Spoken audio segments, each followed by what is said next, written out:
સમાચાર ટેટ ઉમેદવારોના વિરોધને લઈને પ્રાપ્ત થઈ રહ્યા છે। શિક્ષણ રાજ્યમંત્રી પ્રફુલ્લ પાનસેરિયાએ નિવેદન આપ્યું છે કે 24,700 શિક્ષકોની ભરતીની જાહેરાત કરી છે। અમુક કારણોસર ભરતી પ્રક્રિયામાં વિલંબ થયો। આચાર સંહિતાના કારણે ભરતી પ્રક્રિયામાં થોડું મોડું થયું છે। કોઈની દોરવણીમાં આવીને આંદોલન ન કરવા જોઈએ। સરકારે જે બાહેધરી આપી છે તે પ્રમાણે ભરતી થશે તેવી બાહેધરી પ્રફુલ્લભાઈ પાનસેરિયા તરફથી આપવામાં આવી।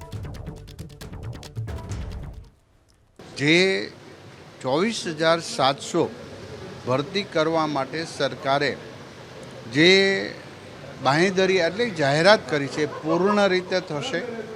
તમામ મિત્રોને હું વિનંતી કરું છું કે સરકાર તમામ પ્રકારની પ્રોસેસ શરૂ કરી છે, એમની જાહેરાત આપી દીધી છે।